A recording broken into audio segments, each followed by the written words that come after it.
Today on LandBeat, we're talking about weighing out timber harvesting options in a southern pine plantation. All right, Alan, you're an Alabama boy. How often are landowners who have pines weighing out, should I harvest? What basal areas should I remove? Should I cut now? Should I clear cut it? How often does this happen?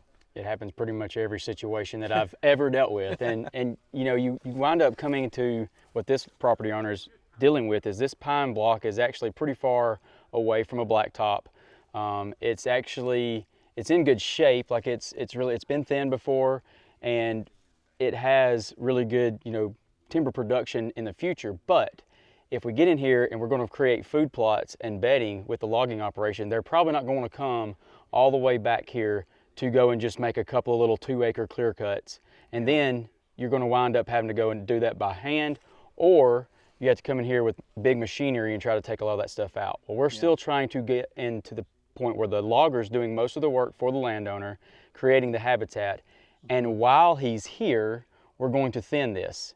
And our option is do we thin it to a 40 basal area, or do we thin it way back to really kind of transform it into more like savanna in a 20 or 30 basal area? Currently, it's about a 90 basal area, 80 to let's just say 80 to 100, but on average, it's a 90 basal area. And the idea is that we're going to thin it back normally to like a 50, 60.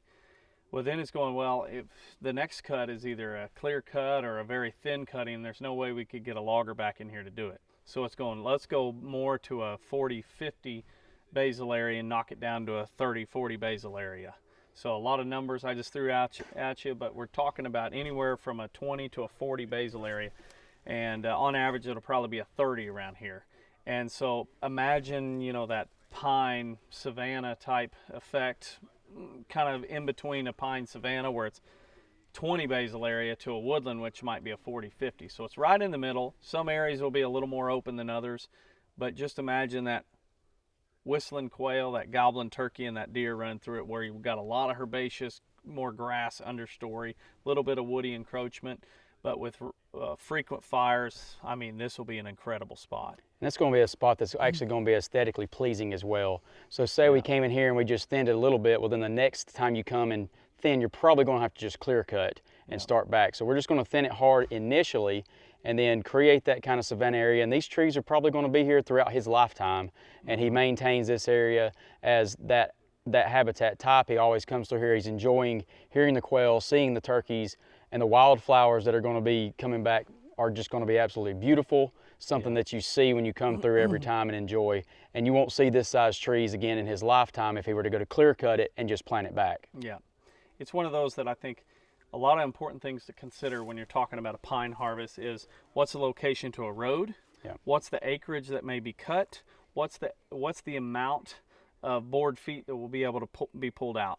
And when you weigh all that out, it's going, okay, we could do a little bit lighter cut, but we may not get them back in here. So let's just go full bore, let's cut it down, not so much that we're gonna have some collateral damage where these trees are gonna die from an ice storm or wind damage or even sun shock. Like they're spaced out enough and healthy enough that we can drop the basal area a good amount and have incredible habitat and not worry about a logger coming back in 10 to 15 years and wrecking havoc on what we restored and fixed up in after the last harvest. So I might add too, you know, not every single pine stand may be like this.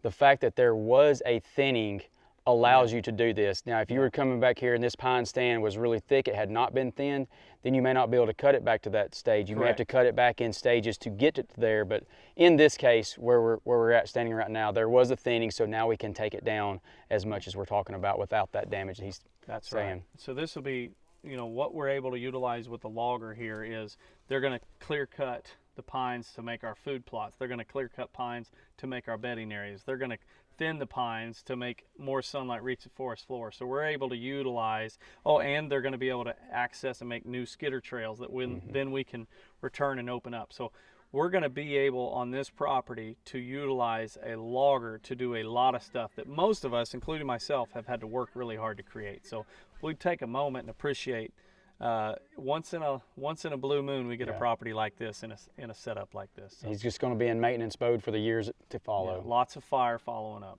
So this is one of those situations. Southern Pine Plantation, today we fell into a good one.